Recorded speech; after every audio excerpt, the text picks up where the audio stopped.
Ok,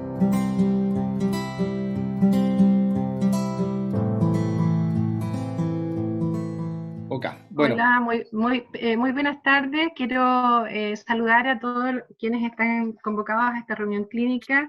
Estamos llegando a 70 personas conectadas en tiempo real. Eh, digamos que mayoritariamente son médicos los que están asistiendo, más todos los que nos hemos interesado en esta temática. Queremos darle las gracias y la bienvenida al doctor Álvaro Yancaqueo Valeri. Él es médico intensivista, infectólogo y trabaja en el Hospital Las Higueras de Talcahuano y en Sanatorio Alemán. Queremos agradecerle su tiempo, su disposición con este grupo y dejamos con ustedes al doctor para que nos comparta su conocimiento. Adelante, doctor. ok, bueno, en primer lugar, agradecer la invitación y mostrar, a ver cómo se avanza esto. Eh, Aquí. Mi declaración de conflicto de intereses: yo trabajo en el Hospital Las Higueras y la Universidad de Concepción, también soy consejero del Colegio Médico, he trabajado en algunas investigaciones de fase 3 con antibióticos, no con antivirales, en el Hospital Las Higueras fundamentalmente, y he sido speaker de la industria farmacéutica para varias empresas que están ahí mencionadas, y pertenezco a la Sociedad Americana de Microbiología, a la Sociedad de Cuidados Intensivos Americanos, a la chilena y a la Sociedad Chilena de Infectología. Dicho eso, vamos a entrar en materia. Yo primero quería comentarles que nosotros nos estamos enfrentando a una enfermedad viral aguda nueva. El concepto clásico de infecciones virales para nosotros era que las infecciones virales eran agudas y cortas en la gran mayoría de los casos. Como ustedes ven en la parte de arriba, en general las infecciones virales agudas como la influenza, la hepatitis A, eran enfermedades cortas, que tenían un tiempo bastante limitado y que después uno montaba una respuesta defensiva de tal manera que las enfermedades no repetían.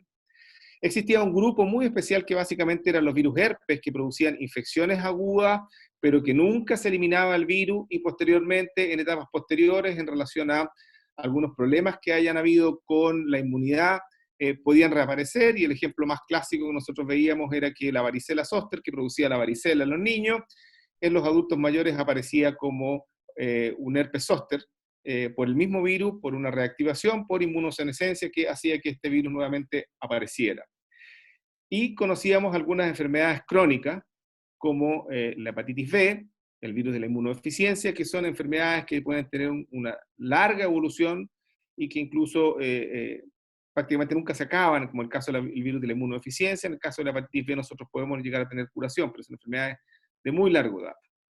Y por supuesto habían algunas enfermedades lentas que más que virales eran de tipo priones, de evolución muy lenta. Ahora, esta enfermedad que nosotros enfrentamos ahora, que es el coronavirus, viene de un grupo de virus que es una familia muy amplia y que nosotros lo conocíamos como causantes de resfrío común en la gran mayoría de los casos.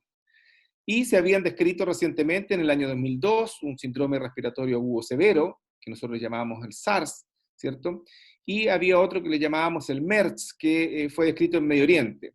En el caso del SARS, este tuvo un periodo corto, 2002-2003, y logramos controlarlo a nivel mundial, y tenía una alta mortalidad, cercana al 10%, y en el caso del síndrome respiratorio del Medio Oriente, era un poco más grave, con mayor mortalidad, y han habido todavía algunos casos esporádicos. Ahora, en general los coronavirus se pueden transmitir de persona a persona, que era lo clásico, pero también estaba descrito lo que se llamaba la enfermedad zoonótica, la transmisión zoonótica, es decir, desde animales a seres humanos. Y por supuesto, además hay algunos coronavirus que circulan entre animales y que todavía no provocan patología en el ser humano. Ahora, ¿qué es lo que sabemos? Que este COVID-19, que es como se llama la enfermedad, ¿cierto? De coronavirus disease, que es enfermedad, es causada por un beta coronavirus, que ahora se lo llamamos como SARS-CoV-2, ¿ya?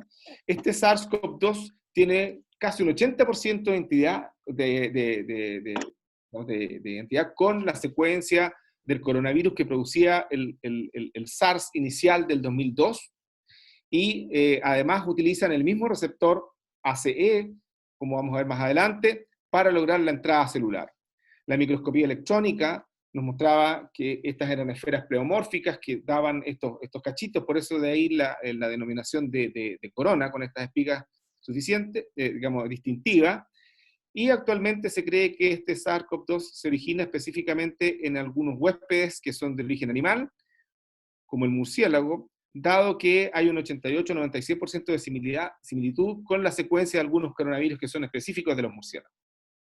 Ahora, ustedes pueden ver ahí cómo genéticamente ubicamos, ¿cierto?, al SARS-CoV-2 y ubicamos una serie de otros para que vean ustedes lo complejo que es y la capacidad de mutar que tiene este virus y de adaptarse a distintos ambientes de huéspedes, como son distintos animales, muy diversos y en todas las especies.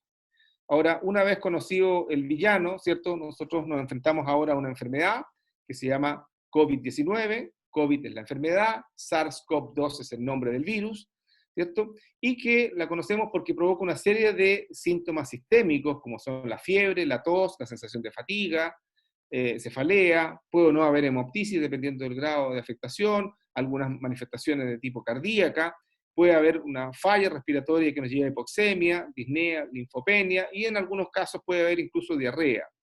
Y en el aparato respiratorio, que es la puerta de entrada, ¿cierto? Puede haber síntomas inflamatorios del tracto respiratorio superior, neumonía, y por supuesto lo más complicado es cuando esto avanza y nos va provocando un síndrome de estrés respiratorio, que es la condición más compleja y que es la que provoca que los pacientes tengan que requerir manejo en unidades de cuidado intensivo y muchos de ellos conexión a ventilación mecánica. Bueno, en realidad no muchos de ellos, porque la gran mayoría de las personas, el 85%, va a ser una enfermedad más bien banal. El 15% va a ser una enfermedad seria, y de estos el 5% van a requerir van a necesitar una cama de cuidados intensivos, y de estos la mitad van a entrar derechamente al respirador mecánico. Ahora, yendo ya más a la etiopatogenia, ustedes pueden ver aquí en la parte A cómo el receptor que está en la célula, ¿cierto? Este receptor AC2, que es el receptor de angiotensina, que probablemente ustedes ya han escuchado, e incluso probablemente ya había habido alguna información inicial que respecto a que algunas personas que usaban medicamentos que interferían este receptor, como pasaba con los inhibidores de la enzima convertidora, como pasaba con los artanes. La verdad es que eso está descartado como un factor de agravamiento. Pero este virus, a través de una proteína de estas espículas, de este spike que se llama, se une al receptor y después viene a la manera de correceptor, se acerca esta otra estructura que es la que le permite el clivaje y la entrada. Es decir, la unión del receptor de la célula con esta espícula del virus es como el encajar la llave en la cerradura, y posteriormente para que entre y para que el virus pase posteriormente a la célula y empiece, ¿cierto?, su desnudación y su entrada, se requiere, ¿cierto?, de esta condición de receptor. Por eso infecta a los seres humanos, porque tenemos esta condición. Ahora, ¿qué es lo que ocurre si nosotros lo vemos en forma muy resumida acá y después lo vamos a ir profundizando? Aprovecho de darle las gracias a mi hija por haberme hecho la traducción para que ustedes tengan esto en castellano y después pueda compartirlo cuando le envíe la presentación. Esto está en un artículo muy reciente y que nos muestra arriba, ustedes pueden ver, ¿cierto?, que supuestamente no sabemos si fueron directamente los murciélagos o a través de un hospedador intermedio, ¿cierto?, que puede ser incluso algún animal directo. Hubo un cambio, ¿cierto?, a nivel de receptor, de tal manera que este receptor, que normalmente hay receptores de estos ACE2 que son específicos para murciélagos, para civetas, para ratones, etc., y que se unen, pero que al modificarse, ¿cierto?, lo que permiten es que se puedan adaptar a la recepción por parte de la célula humana, y esto es lo que se produce como cambio, ¿cierto? Y por lo tanto, al unirse este receptor del huésped a las distintas subunidades, se determina el rango de hospedador y la posibilidad de entrar a la célula, ¿ya? Esta es la primera parte. ¿Perdón? Entonces, y aquí tiene una estructura del virus, pero aquí lo importante es que este receptor tiene que ser, ¿cierto?, modificado de tal manera que se adapte al hospedador específico. Y en este caso, por eso les digo que hubo una adaptación o directamente desde el murciélago, y ustedes han visto muchas imágenes que con esto se ha especulado mucho, o no sabemos si a través de un huésped intermediario, esto pasó a los seres humanos. Y por supuesto, esto provocó una activación, ¿cierto?, un ingreso, este receptor ACE de la enzima convertidora de angiotensina, por eso se llama ACE, hace que los individuos puedan ser más susceptibles y puedan afectarse. Esto ya depende del huésped, y por supuesto esto lo que va a llevar a que una vez que entra el virus va a ingresar a la célula. Acuérdense que los virus son parásitos intracelulares estrictos, por lo tanto ocupan la maquinaria de la célula, en este caso del tracto respiratorio, y empieza, ¿cierto?, a multiplicarse, y viene un efecto citopático, y en algunos casos se produce esto que aparece acá, que es la tormenta de citoquina, ¿ya?, en su respuesta, y que vamos a ver que esto es lo que hace que en algunos casos la enfermedad sea mucho más grave. Ahora, si nosotros le sumamos que este virus está modificado y es capaz de entrar, que este virus es procesado y ocupa la maquinaria metabólica de las células del tracto respiratorio, y posteriormente, si además nos encontramos con una persona de mayor edad que tiene enfermedades concomitantes como hipertensión, como enfermedad pulmonar obstructiva, como diabetes, como enfermedad cardiovascular, como asma, etc., va a producir una serie de complicaciones.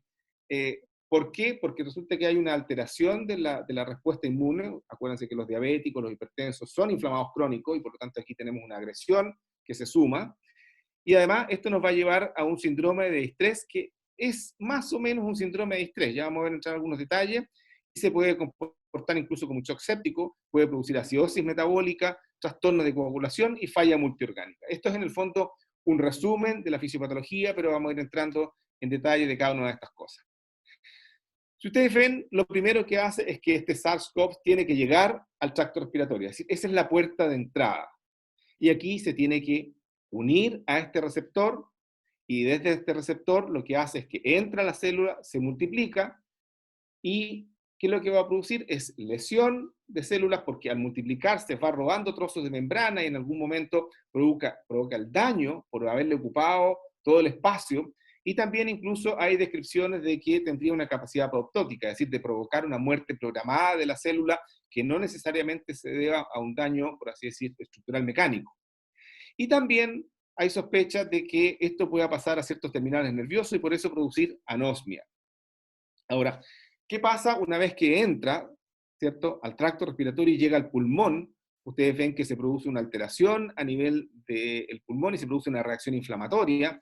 Hay una lesión de la pared alveolar por el virus en el alvéolo, hay una reacción inflamatoria y hay una activación de inmunidad que es mediada por citoquinas, por fagocitosis, por citotoxicidad, por macrófagos activados, y esto por supuesto va a llevar a inflamación, alveolitis, y a alteración vascular, que es lo que permite la salida del líquido hacia el pulmón y lo que provoca estas lesiones que nosotros llamamos en vidrio esmerilado, que lo que están mostrando es, en el fondo, es transudación hacia el exterior del alvéolo, y que se comporta como una especie de inflamación con acumulación de agua y líquido en el pulmón, que en este caso no es de origen de tipo por exceso de presiones, sino que porque hay una alteración vascular, alteración del vaso, y además esto va a llevar a edema, a trombosis, y esto lleva a inflamación pulmonar y alteración de la perfusión. Esto que está sacado de una muy reciente publicación que hizo la Sociedad Española de Radiología, ¿cierto? Dice que esto va a llevar una serie de alteraciones que nosotros podemos ver en el TAC, en la tomografía computada, que son nódulos centrolineares, árbol en yema, engrosamiento de la pared septal, y que lo podemos observar también como condensación, como vidrio esmerilado o deslustrado, perfusión en mosaico y enfermedad mixta. Ahora, ¿qué es lo que ocurre específicamente dentro del pulmón? Y aquí es muy importante saber que una de las moléculas que más se está estudiando es esta famosa interleuquina 6. Ustedes pueden ver que en el caso de muchas infecciones o agresiones del pulmón, pueden partir desde el pulmón mismo, o en este segundo caso es una lesión que desde otro sitio parte hacia el pulmón.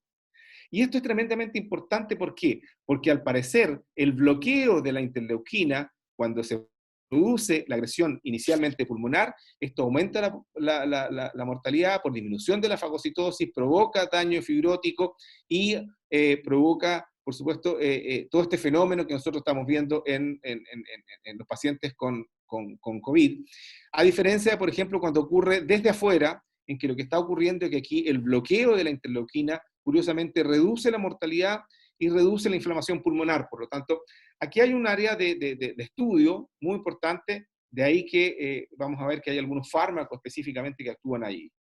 Si ustedes ven este otro lado, en el fondo lo que están viendo es que además se produce una alteración de interleuquina y se produce alteración de cómo el macrófago, el neumocito, etcétera, tiene una serie de interacciones que son tremendamente complejas y que estamos tratando de dilucidar. Ahora, todo esto, entre paréntesis, estos son estudios que se han extrapolado de virus murino. No lo tenemos específicamente hecho en el SARS, pero es la forma en que estamos intentando explicar esta situación.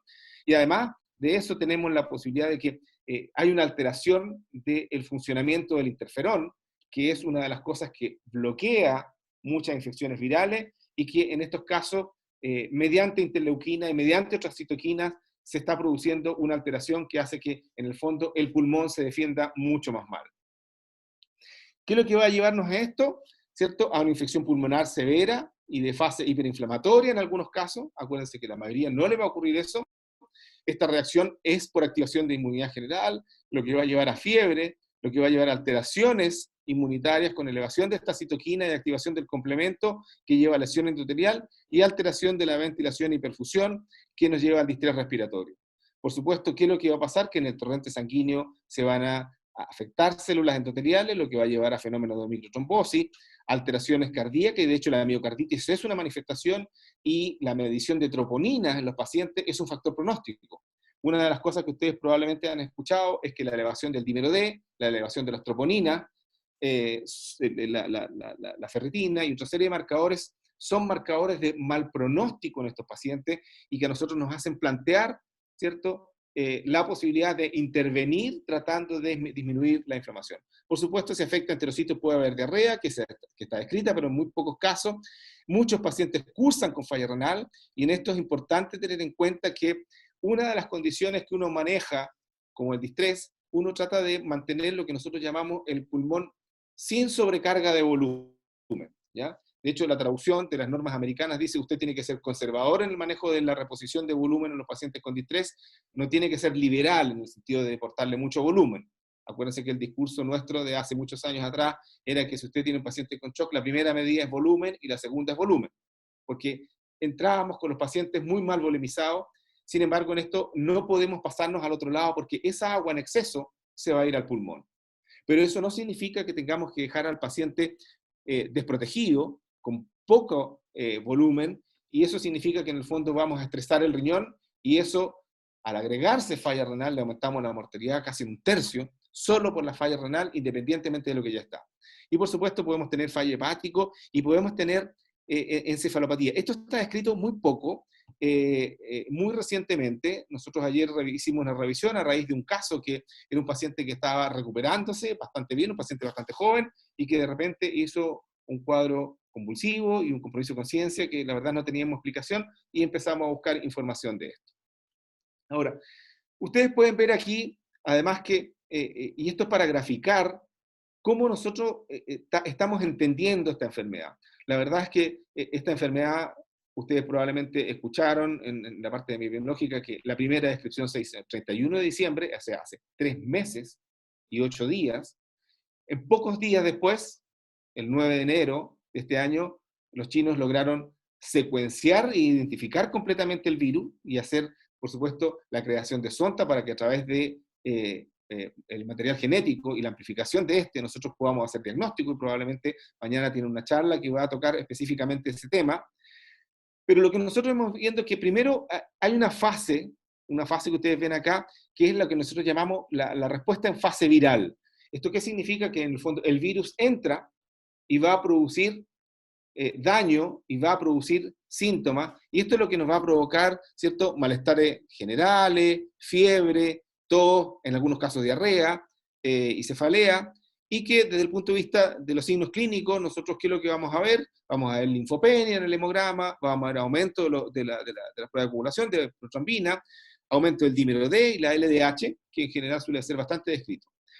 Pero posteriormente, lo que ha ocurrido es que los pacientes prolongan esta fase viral y empieza a aparecer una fase de respuesta inflamatoria del huésped, en que ya empieza a haber compromiso pulmonar, y aquí es donde entramos en la etapa de daño pulmonar, con estas alteraciones de la capacidad de ventilar el pulmón y de oxigenar posteriormente el torrente sanguíneo para suplir las necesidades del organismo, y produce alteraciones radiológicas menores, alteración de las transaminasas, esto de transaminitis es un concepto muy médico, la transaminasa no se inflama, pero para en el fondo nosotros con eso graficamos de que hay alteraciones hepáticas de las enzimas hepáticas que nos están diciendo que hay algún grado de injuria a nivel hepático, y por supuesto niveles bajos o normales de procalcitonina.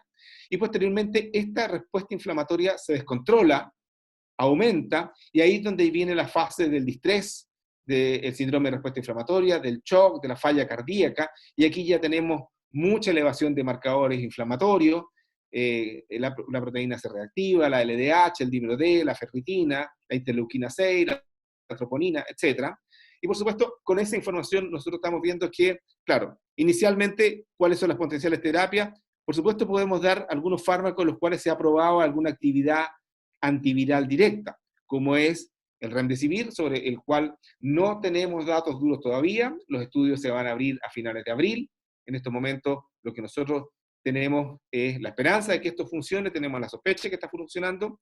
En el caso de la cloroquina y la hidroxicloroquina, nosotros lo estamos usando como una medida que nosotros llamamos off-label. De hecho, si ustedes leen el trabajo original, son 6 pacientes más 22 pacientes, los cuales lo que se logró demostrar es que bajaba la carga viral, pero desde el punto de vista clínico no hemos visto todavía respuesta. Ahora, en una situación desesperada, en una situación en la cual hemos tenido poco tiempo para buscar alternativas, en realidad lo que se hizo fue con muchos de estos pacientes con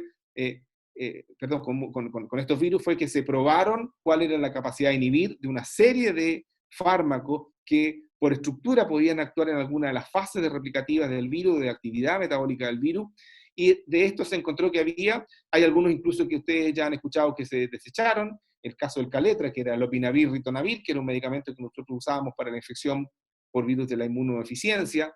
Estos pacientes, ¿qué es lo que ocurría con ellos? Que no tuvieron mucha respuesta, ¿ya? De hecho, el estudio que apareció en New England prácticamente lo descartó.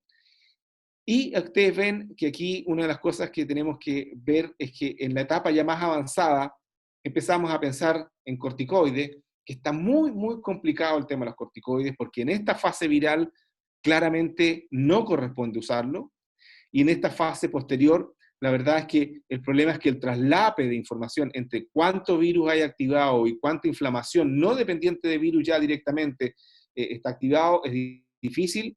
Nosotros hemos sido muy cautos con el uso de corticoides. Hay algunos inhibidores de la interleuquina 6 que nosotros hemos probado, en este caso en un paciente, en el cual nosotros no fue la única intervención. Nosotros tenemos la sospecha que en este medicamento que nosotros usamos, en una paciente que está en el sanatorio muy grave, nosotros hicimos varios procedimientos en paralelo, viendo que entraba en una falla respiratoria muy compleja. Se le hizo una hemofiltración para tratar de remover partículas virales y limpiar un poco el plasma, un poco en esa fisiología, además de mejorarle un poquitito el riñón, que estaba un poquito tocado.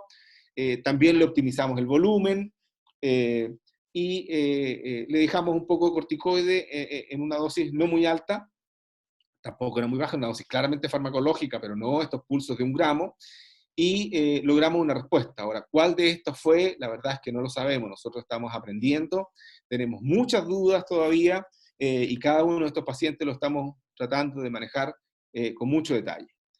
Esta misma cosa anterior que les mostraba, un grupo español de radiólogos la graficó así, en el cual les muestran que primero hay una gran actividad viral, y después hay una gran respuesta inflamatoria, y nos va mostrando cómo aquí está el cuadro leve, que algunos simplemente controlan el virus se va y no se activa esta situación, ¿ya?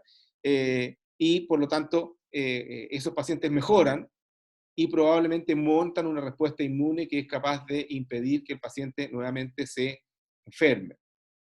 Ahora, si pudiéramos graficar esto, en el fondo lo que nosotros tenemos que, cuando tenemos una enfermedad de COVID-19 de baja intensidad, lo que nosotros básicamente lo que tenemos es poca actividad inflamatoria, pocas interleuquinas dando vuelta. Cuando esto ya avanza a un cuadro más severo, ¿cierto? O cuando entra claramente a un síndrome, ¿cierto?, de gran activación inflamatoria, sabemos que hay problemas con interferón, hay problemas con TNF, la interleuquina 6, que es uno de los fármacos sobre los cuales nosotros estamos actuando como bloqueo, y por supuesto aquí hay un tremendo overlap entre la hiperactivación, ¿cierto?, de citoquina y lo que se llama, lo que ocurre, el síndrome de respuesta inflamatoria, y esto que es el síndrome de activación macrofágica, que es un tema que vamos a ver con un poquito más detalle. Ahora, perdón. Entonces, todo esto nos lleva ¿a qué? A que nosotros estamos tratando de actuar en distintos puntos. Por un lado, ustedes ven que estamos ensayando con antivirales, de los cuales muchos de ellos no tenemos resultados todavía como para hacer una recomendación general. De hecho, en el caso del Remdesivir, nosotros de hecho tampoco lo tenemos disponible. En el caso de los bloqueadores de interleuquina 6, como son el tocilizumab, que es uno de los fármacos que nosotros tenemos mucha esperanza en esta fase de inflamación, ¿ya? Para poder actuar, es lo que nosotros estamos haciendo. Mientras tanto, ahora, ¿cuál es el rol de los ventiladores mecánicos? Los ventiladores mecánicos lo que hacen es que ventilan al paciente para tratar de mejorar la función pulmonar en espera de que esta inflamación deje que el pulmón se recupere. Y incluso a veces en algunos casos, ustedes probablemente escucharon que recientemente se va a activar un protocolo de ECMO, que es en el fondo una membrana de circulación extracorpórea que reemplaza la función pulmonar, y en este caso usamos un sistema que se llama veno-venoso, para tratar de dejar reposar justamente el pulmón a la espera que se recupere y lograr una oxigenación a través de una membrana externa, que es la forma en que estamos enfrentando. Ahora, ¿qué pasa después de esto si el paciente se recupera? La verdad es que nosotros tenemos muy poca información respecto a la recuperación de los pacientes. De hecho, aquí yo les quiero mencionar que muchas de las secuelas que nosotros pensamos que pueden ocurrir tienen que ver con la información que nosotros tuvimos con la recuperación de pacientes con SARS, que esto fue el 2002-2003. ¿Qué es lo que ocurría? Que aquí el pulmón en los pacientes más graves no volvía a la normalidad. De hecho, la capacidad de ejercicio y el estado de salud de los recuperados fueron significativamente más bajos que la población general, que la fase de rehabilitación temprana, la respiración era más corta y más débil, y causó severas limitaciones en la función física debido a la función pulmonar reducida por estos cambios de regulación, que una minoría de los sobrevivientes tuvieron una disminución de la capacidad de difusión del monóxido de carbono. Ustedes saben que el monóxido de carbono difunde muy rápidamente, por lo tanto, si hay alteraciones, eso significa que algún grado de daño quedó. En el caso de los corticoides, que se probaron ahí, bueno, en la fase aguda hubo algunas alteraciones psicoconductuales, como ansiedad y depresión, que son reacciones que se producen en estos casos, y que tendían a mejorar. Sin embargo, las altas dosis se asociaron a necrosis vascular de la articulación de la cadera, por ejemplo, y algunas otras alteraciones del estado mental. Y en este caso de este SARS-CoV-2, tenemos muchas dudas respecto a cuál es el rol de los corticoides en el periodo posterior. A mí me tocó conversar por WhatsApp con algunos colegas en España. Ellos, si ustedes ven algunos de los protocolos recientes, dicen que ellos están usando corticoides casi como puente a la espera del tocilizumab, porque la verdad es que ya no cuentan con él. Sin embargo, estos medicamentos que claramente son un freno a la actividad inflamatoria, pero son un freno a la capacidad defensiva también, como los corticoides, hay que tener mucho cuidado al momento en que uno los indica. Esto aquí, la precocidad o la agresividad puede ser tremendamente deleteria, por lo tanto, en eso hay que ser muy cauto. La verdad es que nosotros tenemos muchas dudas respecto a cómo manejar estos pacientes. La fisiopatología se ve bastante compleja. Ustedes ven que muchas de estas cosas nosotros las estamos extrapolando de otras infecciones. No es evidencia directa, pero todo parece apuntar de que va en ese camino. Y por supuesto necesitamos tener datos duros para poder aprobar y por supuesto además tener información para poder, además, obtener los medicamentos, porque esto, ahí ustedes ven una lucha mundial que nos estamos peleando hasta las mascarillas en los puertos, los ventiladores, y no sabemos si el avión que fue a buscar cosas lo vamos a traer de vuelta o lo van a dejar retenido en algún lado. Esperamos que no. Dicen que las situaciones de catástrofe nos muestran lo mejor y lo peor de la naturaleza humana, pero una de las cosas que sí yo les puedo decir, en la cual yo creo firmemente, es que en general, y en eso agradezco la invitación a compartir algunas de estas cosas, yo les voy a enviar la presentación para que la tengan y la ocupen y difundan esta información, que hasta ahora es lo que podemos decir, pero también les quiero pedir de que cuando a ustedes les llegue información, sobre todo por WhatsApp, es muy fácil copiar, pegar y reenviar. Y muchas veces envían mucha información que no es correcta, que es francamente falsa o deleteria, y eso ha provocado, por un lado, desinformación, ha provocado desorientación en la población, y aparecen una serie de medidas o además, a veces peticiones que son absolutamente irracionales, que no tienen ningún sustento técnico. En general, nosotros lo que estamos proponiendo es que se sigan las páginas oficiales del Ministerio de Salud, de la Organización Mundial de la Salud, del Centro de Control de Enfermedades Latantes, que incluso se abrevia cdc.gov, y ustedes la pueden pinchar y tiene varios banners en español. Por supuesto que, como en esto estamos aprendiendo, van a haber medidas buenas y que probablemente las vamos a aplaudir, van a haber medidas neutras que las vamos a tener que observar porque no sabemos si tienen impacto o no. Por ejemplo, la cuarentena en el sur de Italia no funcionó, ¿ah? Y todos especulan de que los italianos son peores o mejores que nosotros. Eso no es así. La verdad es que no lo sabemos, no sabemos en qué momento se diseminó, pero sí están viviendo una situación muy compleja y que espero que la puedan superar, igual que en España. Y por supuesto, van a haber otras medidas que van a estar equivocadas y que las tendremos que corregir. Y para eso tendremos que usar los canales formales y no a veces mandar mensajes que son absolutamente erróneos o sin sustento técnico, porque yo estoy convencido que con el conocimiento científico, con la responsabilidad individual de cada uno de nosotros puesta al servicio de la familia, de la comunidad, con solidaridad y con responsabilidad en la forma en que vamos a derrotar esto. Esto va a pasar. Suponiendo que estuviéramos en el peor de los casos, se va a morir el 3% de la población del mundo, en algunas partes más, en algunas partes menos. Por lo tanto, el 97% de la población va a seguir trabajando, va a seguir viviendo, va a seguir estando. Pero a muchos nos va a tocar que a lo mejor va a ser el abuelo, va a ser el padre, va a ser el tío, va a ser la persona joven, pero que a lo mejor era sana. Y muchas personas sanas, jóvenes, también van a tener complicaciones porque algunos son capaces de montar esta respuesta compleja y no sabemos cómo identificar a estos pacientes que van a hacer esta situación, y hay gente joven que fallece. Y lo otro es que además todas estas medidas de cuarentena, lo que están enfocadas en lo que nosotros llamamos en aplanar la curva, es decir, tener los pacientes, no 1 millón de pacientes en una semana, sino que tener cientos de pacientes en varias semanas, de tal manera que nosotros podamos dar abasto para la atención en los hospitales, para que tengamos los ventiladores mecánicos suficientes para poder darle el apoyo a estos pacientes, porque de la gente que cae en ventilación mecánica, más de la mitad se recupera. Por lo tanto, es muy importante actuar con responsabilidad. Y lo otro es que probablemente el tema de la vacuna, entre paréntesis, estos son datos públicos, aparecen en la página del NIH. La semana pasada, a fines de la semana pasada, se había administrado al primer paciente voluntario sano un estudio de seguridad. Por lo tanto, estamos, y justamente va hacia Spike, hacia esa espícula que es la que se une. Así que tenemos esperanza de que esto pueda partir, pero eso va a demorar, porque después de esto se va a probar con una dosis de 40 en 3 personas. Después se van a hacer 3 grupos que van a recibir 40, 100 y 200, son grupos de 15 personas, y eso es el estudio de seguridad, y después de eso se va a probar con estudio de campo, que además tiene la particularidad que es una enfermedad que tiene mortalidad, que es significativa, que en algunos grupos de riesgo incluso es muy alta. Por lo tanto, esto no va a ser antes de 1 año. Dios quiera que la ciencia avance con rapidez.